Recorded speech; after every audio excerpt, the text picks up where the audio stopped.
Bidadi township ವಿರೋಧಿಸಿ JDS ಪಾದಯಾತ್ರೆಯನ್ನು ಹಮ್ಮಿಕೊಳ್ತಾ ಇದೆ. BJP ಕಾರ್ಯಕರ್ತರು ಕೂಡ ಇದರಲ್ಲಿ ಭಾಗಿಯಾಗೋದಕ್ಕೆ ಕರೆ ನೀಡಲಾಗಿದೆ. ನಿಖಿಲ್ ಕುಮಾರಸ್ವಾಮಿ ಅವರ ನೇತೃತ್ವದಲ್ಲಿ ನಡೆಯುವಂತಹ ಜೆಡಿಎಸ್ನ ಬೃಹತ್ ಪಾದಯಾತ್ರೆ ಇದು. ಕೇಂದ್ರ ಸಚಿವ ಹಾಗೆ ಜೆಡಿಎಸ್ ರಾಜ್ಯಾಧ್ಯಕ್ಷರು ಆಗಿರುವಂತಹ ಎಚ್.ಡಿ. ಕುಮಾರಸ್ವಾಮಿ ಅವರು ಇವತ್ತು ಈ ಪಾದಯಾತ್ರೆಗೆ ಚಾಲನೆಯನ್ನು ಕೊಡಲಿದ್ದಾರೆ. ಬೆಳಗ್ಗೆ 11 ಗಂಟೆಗೆ ಪಾದಯಾತ್ರೆಯನ್ನು ಆರಂಭಿಸಲಾಗುತ್ತೆ. ಇದರಲ್ಲಿ ಕಮಲ ಮತ್ತು ದಳದ ನಾಯಕರು ಚಾಲನೆಯ ಕಾರ್ಯಕ್ರಮದಲ್ಲಿ ಭಾಗಿಯಾಗ್ತಾರೆ. ಬೈರಮಂಗಲದಿಂದ ಫ್ರೀಡಂ ಪಾರ್ಕ್ವರೆಗೂ, ಬೆಂಗಳೂರಿನ ಫ್ರೀಡಂ ಪಾರ್ಕ್, ಬಿಡದಿಯ ಬೈರಮಂಗಲದಿಂದ ಬೆಂಗಳೂರಿನ ಫ್ರೀಡಂ ಪಾರ್ಕ್ವರೆಗೂ ಕೂಡ ಈ ಪಾದಯಾತ್ರೆ ನಡೆಯಲಿದೆ. 3 ದಿನಗಳ ಕಾಲ ಜೆಡಿಎಸ್ನ ನಾಯಕರು ಹೆಜ್ಜೆಯನ್ನು ಹಾಕ್ತಾರೆ. ಇದಕ್ಕೂ ಮುನ್ನ ಈಗಾಗಲೇ ಚಾಮುಂಡಿ ಬೆಟ್ಟಕ್ಕೆ ತೆರಳಿ, ಮೈಸೂರಿನಲ್ಲಿ ಚಾಮುಂಡಿ ಬೆಟ್ಟಕ್ಕೆ ತೆರಳಿ ಚಾಮುಂಡೇಶ್ವರಿ ತಾಯಿಗೆ ವಿಶೇಷ ಪೂಜೆಯನ್ನು ಸಲ್ಲಿಸಲಾಗಿದೆ. ಎಚ್.ಡಿ. ಕುಮಾರಸ್ವಾಮಿ, ನಿಖಿಲ್ ಕುಮಾರಸ್ವಾಮಿ ಹಾಗೆ ಸುರೇಶ್ ಬಾಬು ಅವರು ಸೇರಿದಂತೆ ಜೆಡಿಎಸ್ನ ಶಾಸಕರು, ಮುಖಂಡರುಗಳು ಇವತ್ತು ಭಾಗಿಯಾಗಿದ್ದರು. ವಿಶೇಷ ಪೂಜೆಯನ್ನು ಚಾಮುಂಡೇಶ್ವರಿ ಬೆಟ್ಟಕ್ಕೆ ತೆರಳಿ ಸಲ್ಲಿಕೆ ಮಾಡಿ ಬಂದಿದ್ದಾರೆ.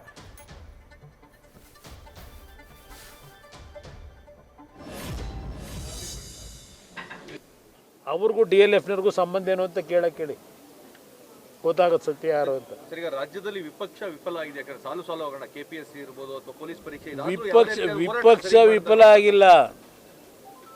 ವಿಪಕ್ಷಗಳು ಮಾತಾಡಿದ್ರು ಅದಕ್ಕೆ ಗೌರವ ಕೊಡದೆ ಹಣದ ಮದ, ಅಧಿಕಾರದ ಮದದಲ್ಲಿ ಹೋಗ್ತಾವ್ರಲ್ಲ ಇವರು.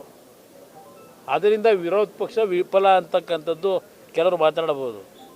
ಇಲ್ಲಿ ಮುಂದಿನ ದಿನಗಳು ಈಗಾಗಲೇ ಜನರ ಭಾವನೆ ಏನಿದೆ ಅಂತಕ್ಕಂಥದ್ದು ನನಗಿಂತ ಹೆಚ್ಚಾಗಿ ನಿಮಗೆ ಗೊತ್ತಿದೆ.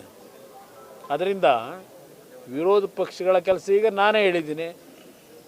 ನಿನ್ನೆ ದಿನ ನೈಸ್ ಬಗ್ಗೆ ಚರ್ಚೆ ಮಾಡಿದ್ದೀನಿ. ಉದ್ದುದ್ದ ಭಾಷಣ ಮಾಡ್ತಾರಲ್ಲ ನಮ್ಮ ಪ್ರಿಯಾಂಕಾ ಖರ್ಗೆ, ಗೃಹ ಸಚಿವರಲ್ವೇ, ಸ್ಕ್ಯಾಮ್ ಆಗಿದೆ ಅಂತ ಹೇಳಿ ನಿಮ್ಮ ಹೈಕೋರ್ಟ್ ತೀರ್ಪು ಕೊಟ್ಟವರಲ್ಲ, ಆ ತೀರ್ಪಿನ ಆಧಾರದ ಮೇಲೆ ಇವತ್ತು ಬೆಂಗಳೂರು ನಗರದಲ್ಲಿ ಪಾಪ ಕೃಷ್ಣ ಬೈರೇಗೌಡರು 2 ಹೊತ್ತಿನ ಊಟಕ್ಕೆ ಇದೆಲ್ಲ ಒಂದು ಸಣ್ಣ ತಳ್ಳಗಾಡಿ ಇಟ್ಕೊಂಡು ಜೀವನ ಮಾಡ್ತಕ್ಕಂಥವ್ರನ್ನೆಲ್ಲ ಎತ್ತಿಸ್ಕೊಂಡು ಹೋದ್ರಲ್ಲ. ಈಗ ಅದೇನೋ 500 ಕಿಲೋಮೀಟ್ರು 700 ಕಿಲೋಮೀಟ್ರು ಅಳತೆಯಲ್ಲಿರ್ತಕ್ಕಂಥದ್ದು ಎಲ್ಲ ತೆಗೆದುಬಿಟ್ಟಿದ್ದೀವಿ ಅಂತ ಹೇಳ್ತಾರಲ್ಲ. ಪಾಪ ಅವ್ರ ಬದುಕಿಗೆ ಏನು ಮಾಡಿಕೊಟ್ರಿ ಆಲ್ಟರ್ನೇಟು? ಅವ್ರನ್ನ ತೆಗಿತೀರಲ್ಲಪ್ಪ. ಇಲ್ಲಿ ನಾನು ಪ್ರಿಯಾಂಕಾ ಖರ್ಗೆ ಕೇಳ್ತೀನಿ, ಇಲ್ಲಿ ನಡೆದಿರೋ ಡೇ ಲೈಟ್ ರಾಬರಿ ಇದಕ್ಕೇನು ತೀರ್ಮಾನ ಮಾಡ್ತೀರಪ್ಪ ನಿಮ್ಮ ಸಚಿವ ಸಂಪುಟದಲ್ಲಿ? ಕೃಷ್ಣ ಬೈರೇಗೌಡರು ಪ್ರಿಯಾಂಕಾ ಖರ್ಗೆ ಕೇಳ್ತೀನಿ. ಪೊಲೀಸ್ ಇಲಾಖೆ ಇದೆಯಲ್ಲಪ್ಪ, ಅದೆಂಥದ್ದು? ಕೃಷ್ಣ ಬೈರೇಗೌಡರು ಕಂದಾಯ ಸಚಿವರು.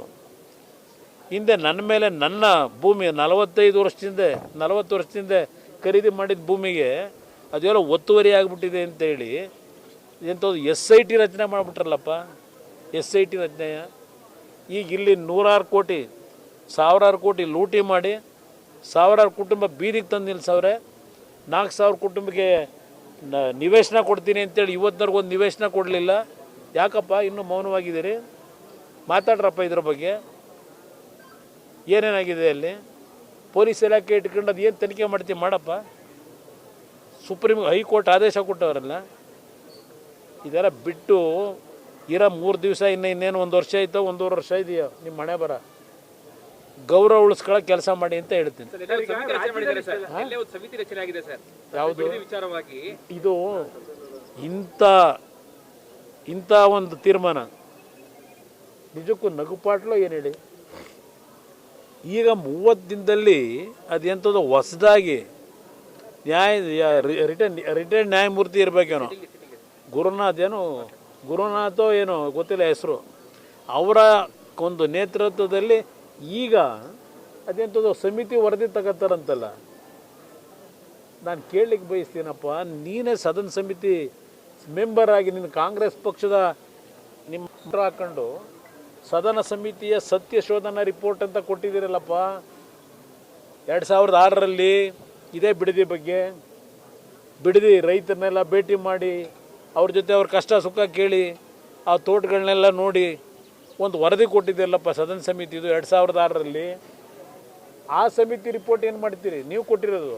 ಈಗ ಇವ್ರ ತಗೊಂಡು ಏನು ಮಾಡ್ತೀರಪ್ಪ? ಬಿಡದಿದ್ದು ಏನಕ್ಕೆ ಮಾಡ್ಕೊಂಡಿದ್ದೀರಿ ಈ ಸದನ ಸಮಿತಿನ? ಏನಾದರೂ ಮುಖ್ಯಮಂತ್ರಿ ಒಂದು ಪರಿಜ್ಞಾನ ಬೇಡವಾ? ನೀವೇ ಮುಖ್ಯಮಂತ್ರಿನೇ ಅವತ್ತಿನ ಸದನ ಸಮಿತಿ ಸದಸ್ಯ. ಆ ರಿಪೋರ್ಟ್ ನಾನೇ ನೆನ್ನೆ ಬಿಡುಗಡೆ ಮಾಡಿದ್ದೀನಿ. ಅವ್ರು ಏನು ಕೊಟ್ಟವ್ರೆ? ಈ ಸದನ ಸಮಿತಿ ಮಾಡಿ ಇವ್ರ ಏನು ತಗೋತೀರಿ? ಇದೇ ಗೋಪಾಲ್ಗೌಡರು ಇದೇ ನಿವೃತ್ತ ನ್ಯಾಯಾಧೀಶರು ಸುಪ್ರೀಂ ಕೋರ್ಟ್ನ ಅಲ್ಲೊಂದು ಬಿಡದಿನಲ್ಲಿ ಈ ಒಂದು 15 ದಿವಸದಿಂದ ಬೆಳಗಿನ ಸಾಯಂಕಾಲದವರೆಗೂ ಹವಾಲು ತಗೊಳ್ಳಿಲ್ವ? ಅದೇನೋ ಜನ ಕೋರ್ಟು ಅಂತೇಳಿ ಅವ್ರು ಕೊಟ್ಟವರಲ್ಲ, ಗೋಪಾಲ್ಗೌಡರು ಜನಗಳು ತೀರ್ಮಾನ ಕೊಟ್ಟಿದ್ದನ್ನು ಕೊಟ್ಟವರಲ್ಲ, ಅವರು ರಿಪೋರ್ಟನ್ನು ಮಾಡ್ಕೊಂಡಿರಬೇಕು. ಗೋಪಾಲ್ಗೌಡ್ರ ಹತ್ರ ಕೇಳಿದ್ರೆ ಆಗಿತ್ತಪ್ಪ ಜನ ಏನು ಮಾತಾಡ್ತಾರೆ ಅಂತೇಳಿ. ಈಗ ಇನ್ನೊಂದು ಹೊಸ ಸದನ ಸಮಿತಿ ಮಾಡಿ, ಯಾಕೆಂದರೆ ನಾನು ಮೊನ್ನೆ ನೋಡ್ತಾ ಇದ್ದೆ, ಇದೇ ಸರ್ಕಾರದಲ್ಲಿ ಕಾಂಗ್ರೆಸ್ ಸರ್ಕಾರದಲ್ಲಿ ಒಳ ಮೀಸಲಾತಿ ರಿಪೋರ್ಟ್ ತಗೋಬೇಕು ಅಂತೇಳಿ ಒಬ್ಬರನ್ನ ಸದಸ್ಯರನ್ನು ಅಧ್ಯಕ್ಷರನ್ನ ಮಾಡಿ 86 ಕೋಟಿ ಪೇಮೆಂಟ್ ಆಗಿದೆಯಂತೆ. 86 ಕೋಟಿ ಕೊಟ್ಟವ್ರೆ ಒಂದು ಒಳ ಸಮಿತಿ ಒಂದು ರಿಪೋರ್ಟ್ ತಗೊಳ್ಳೋದಕ್ಕೆ. 86 ಕೋಟಿ ಆ ವ್ಯಕ್ತಿನ ಯಾರು ಮಾಡ್ಕೊಂಡಿದ್ರು, ಅದೇನು ಯಾವ ಸಮಿತಿ ನೋಡಿದ್ರು ಅವರೇ ಅಧ್ಯಕ್ಷರು. ಅದು ಎಷ್ಟು ಕೋಟಿ ಕೊಟ್ಟವ್ರ ಗೊತ್ತಿಲ್ಲ ಅವರಿಗೆ. ಅವ್ರು ಎಷ್ಟು ಅವರಿಗೆ ಪ್ರತಿನಿತ್ಯ ಬೆಳಗ್ಗೆ ಎಷ್ಟು ಕೆಲಸ ಮಾಡ್ತಾರೆ ಗೊತ್ತಿಲ್ಲ. 24 ಗಂಟೆನೂ ಕೆಲಸ ಮಾಡ್ತವ್ರು, ನಿದ್ದೆ ಮಾಡದೆ ಅವರು. ಎಲ್ಲದಕ್ಕೂ ಅವರೇ ಯಾವುದೇ ಒಂದು ಸಮಿತಿ ಮಾಡಿದ್ರು ಅಧ್ಯಕ್ಷ. ನಮ್ಮ ಪ್ರತಿನಿಧಿ ಮಂಜುನಾಥ್ ಲೈವ್ನಲ್ಲಿ ಜಾಯಿನ್ ಆಗಿದ್ದಾರೆ. ಮಂಜುನಾಥ್, ಬಿಡದಿಯಿಂದ ಇವತ್ತು ಪಾದಯಾತ್ರೆ ಆರಂಭ ಆಗೋದಕ್ಕಿದೆ. ಎಷ್ಟೊತ್ತಿಗೆ ಚಾಲನೆ ಕೊಡ್ತಾರೆ? ಯಾರ್ಯಾರೆಲ್ಲ ಭಾಗಿಯಾಗ್ತಾರೆ ಮಂಜುನಾಥ್? ನವೀನ್, ಇವತ್ತು ಬಿಡದಿ ಟೌನ್ಶಿಪ್ ವಿರೋಧಿಸಿ JDS BJP ಒಂದು ಜಂಟಿ ಪಾದಯಾತ್ರೆಯನ್ನು ಕೈಗೊಳ್ಳಕ್ಕೆ ತೀರ್ಮಾನವನ್ನು ತೆಗೆದುಕೊಂಡಿದೆ. ಅದರಲ್ಲೂ ಕೂಡ JDSನ ಯುವ ಘಟಕದ ರಾಜ್ಯಾಧ್ಯಕ್ಷರಾಗಿರುವಂಥ ನಿಖಿಲ್ ಕುಮಾರಸ್ವಾಮಿ ನೇತೃತ್ವದಲ್ಲಿ ಈ ಒಂದು ಪಾದಯಾತ್ರೆ ಆರಂಭ ಆಗುತ್ತೆ. ಇವತ್ತು ಏನು ಬೆಳಗ್ಗೆ 11 ಗಂಟೆಗೆ ಸುಮಾರಿಗೆ ಈ ಒಂದು ಪಾದಯಾತ್ರೆ ಆರಂಭ ಆಗುತ್ತೆ ಅನ್ನೋ ಒಂದು ಕಾರ್ಯಕ್ರಮವನ್ನು ನಿಗದಿ ಮಾಡ್ಕೊಂಡಿರುವಂಥದ್ದು. ಪ್ರಮುಖವಾಗಿ ಏನು ಬಿಡದಿ ಟೌನ್ಶಿಪ್ಪನ್ನು ರಾಜ್ಯ ಸರ್ಕಾರ ಮಾಡ್ತಾ ಇದೆ, ಇದನ್ನು ಕೈ ಬಿಡಬೇಕು. ಜೊತೆಗೆ ಇದು ಏನು ಈ ಒಂದು ಬಿಡದಿ ಕ್ಷೇತ್ರದಲ್ಲಿ ಅಂದರೆ ಬಿಡದಿ ವ್ಯಾಪ್ತಿಯಲ್ಲಿ ಸಾಕಷ್ಟು ಫಲವತ್ತಾದ ಭೂಮಿ ಇದೆ, ರೈತರು ಹೈನುಗಾರಿಕೆ ಮಾಡ್ತಾ ಇದ್ದಾರೆ, ಜೊತೆಗೆ ಸಾಕಷ್ಟು ಬೆಳೆಗಳನ್ನು ಬೆಳೀತಾ ಇದ್ದಾರೆ. ಜೊತೆಗೆ ಇಲ್ಲಿನ ಹಾಲು ಬೆಂಗಳೂರಿಗೂ ಕೂಡ ಸಪ್ಲೈ ಆಗುತ್ತೆ. ಇಂಥ ಫಲವತ್ತಾದ ಭೂಮಿಯನ್ನು ಟೌನ್ಶಿಪ್ ನಿರ್ಮಾಣ ಮಾಡೋದು ಬೇಡ ಅನ್ನೋದು JDS ನಾಯಕರ ವಾದ ಆಗಿರುವಂಥದ್ದು. ಈಗಾಗಲೇ ಇದಕ್ಕೆ ಸಂಬಂಧಪಟ್ಟಂತೆ ಹಿಂದೆ ಕೂಡ ಬಿಡದಿ ಪಟ್ಟಣದಲ್ಲೇ ಒಂದು ಪಾದಯಾತ್ರೆಯನ್ನು ಮಾಡಿದ್ರು. ಆದರೆ ಇಂದಿನಿಂದ 3 ದಿನಗಳ ಕಾಲ ಒಂದು ಪಾದಯಾತ್ರೆಯನ್ನು ಮತ್ತೆ ಆಯೋಜನೆ ಮಾಡಿರುವಂಥದ್ದು. ಬಿಡದಿಯ ಬೈರಮಂಗಲದಿಂದ ನೇರವಾಗಿ ಬೆಂಗಳೂರಿನ ಫ್ರೀಡಮ್ ಪಾರ್ಕ್ವರೆಗೂ ಕೂಡ ಒಂದು 3 ದಿನಗಳ ಕಾಲ ಒಂದು ಪಾದಯಾತ್ರೆಯನ್ನು ಮಾಡಲಿಕ್ಕೆ ತೀರ್ಮಾನವನ್ನು ತೆಗೆದುಕೊಂಡಿದ್ದಾರೆ. ಇದಕ್ಕೆ ಈಗಾಗಲೇ ಬೇಕಾದಂಥ ವ್ಯವಸ್ಥೆಯನ್ನು ಕೂಡ ಮಾಡಿಕೊಂಡಿರುವಂಥದ್ದು. ಮೊದಲ ದಿನ ಬಿಡದಿಯ ಬೈರಮಂಗಲದಿಂದ ಈ ಒಂದು ಪಾದಯಾತ್ರೆ ಆರಂಭ ಆಗುತ್ತೆ. ಸಂಜೆಗೆ ಬಿಡದಿ ನಗರವನ್ನು ತಲುಪುತ್ತೆ. ಇವತ್ತು ಕೇಂದ್ರ ಸಚಿವರಾಗಿರುವಂಥ ಕುಮಾರಸ್ವಾಮಿ ಅವರು ಈ ಒಂದು ಪಾದಯಾತ್ರೆಗೆ ಚಾಲನೆಯನ್ನು ಕೊಡ್ತಾರೆ. ಜೊತೆಗೆ ಬಿಜೆಪಿಯ ಬಿಜೆಪಿ ನಾಯಕರಾಗಿರುವಂಥ ಜೊತೆಗೆ ವಿರೋಧ ಪಕ್ಷದ ನಾಯಕರಾಗಿರುವ ಆರ್ ಅಶೋಕ್ ಅವರು ಕೂಡ ಈ ಒಂದು ಕಾರ್ಯಕ್ರಮದಲ್ಲಿ ಭಾಗಿಯಾಗ್ತಾರೆ. ಜೊತೆಗೆ ಚಲವಾದಿ ನಾರಾಯಣ ಸ್ವಾಮಿ ಅವರು ಕೂಡ ಈ ಒಂದು ಕಾರ್ಯಕ್ರಮದಲ್ಲಿ ಭಾಗಿಯಾಗಿ ಈ ಒಂದು ಪಾದಯಾತ್ರೆಗೆ ಒಂದು ಚಾಲನೆಯನ್ನು ಕೊಡುವಂಥದ್ದು. ಪ್ರಮುಖವಾಗಿ ಈ ಒಂದು ಪಾದಯಾತ್ರೆ ಏನಿದೆ ಇದು ಏನು ರಾಜ್ಯ ಸರ್ಕಾರದ ನಿಲುವೇನಿದೆ ಅದಕ್ಕೆ ವಿರೋಧವನ್ನು ಪಡಿಸಬೇಕು. ಜೊತೆಗೆ ರೈತರ ಏನು ಜಮೀನಿದೆ ಅದನ್ನು ಉಳಿಸಬೇಕು ನಿಟ್ಟಿನಲ್ಲಿ ನಿಖಿಲ್ ಕುಮಾರಸ್ವಾಮಿ ನೇತೃತ್ವದಲ್ಲಿ 3 ದಿನಗಳ ಪಾದಯಾತ್ರೆ ಮಾಡಿಕೊಂಡಿರುವಂಥದ್ದು. ಇದಕ್ಕೆ ಸಂಬಂಧಪಟ್ಟಂತೆ ಸಾಕಷ್ಟು ದಿನಗಳಿಂದ ಕೂಡ ನಿನ್ನೆ ಒಂದು ಪ್ಲಾನ್ ಅನ್ನು ಮಾಡಿಕೊಂಡಿದ್ರು. ಜೊತೆಗೆ ನಿನ್ನೆ ಕೂಡ ವಿರೋಧ ಪಕ್ಷದ ನಾಯಕ ಆರ್ ಅಶೋಕ್ ಜೊತೆಗೆ ಚಲವಾದಿ ನಾರಾಯಣ ಸ್ವಾಮಿ ಸೇರಿದಂತೆ ಕೇಂದ್ರ ಸಚಿವ ಕುಮಾರಸ್ವಾಮಿ ನೇತೃತ್ವದಲ್ಲಿ ಒಂದು ಸಭೆಯನ್ನು ನಡೆಸಿ ಒಂದು ಏನು ಮುಂದಿನ ರೂಪರೇಷೆಗಳನ್ನು ಕೂಡ ಮಾಡಿಕೊಂಡಿದ್ರು.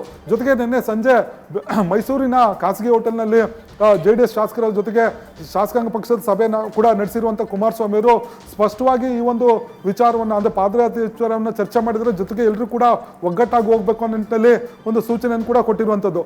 ಇಂದು ಬೆಳಗ್ಗೆ ಎಲ್ಲರೂ ಅಂದರೆ ಶಾಸಕರೊಂದಿಗೆ ಮೈಸೂರಿನ ಚಾಮುಂಡೇಶ್ವರಿ ತಾಯಿ ದರ್ಶನವನ್ನು ಕೂಡ ಪಡೆದು ಅಲ್ಲಿಂದ ನೇರವಾಗಿ ಬೈರಮಂಗಲಕ್ಕೆ ಬಂದು ಈ ಒಂದು ಪಾದಯಾತ್ರೆಗೆ ಚಾಲನೆ ಕೊಟ್ಟು ಸರ್ಕಾರಕ್ಕೆ ಬಿಸಿ ಮುಟ್ಟಿಸುವಂಥ ಕೆಲಸವನ್ನು ಮಾಡಲಿಕ್ಕೆ JDS BJP ನಾಯಕರು ಒಂದು ಪಾದಯಾತ್ರೆ ಮುಖಾಂತರ ಒಂದು ಪಾದಯಾತ್ರೆಯನ್ನು ಆರಂಭಿಸುವಂಥದ್ದು. ನವೀನ್, ಹಾಗೆ ಸಂಪರ್ಕದಲ್ಲಿರಿ ಮಂಜುನಾಥ್.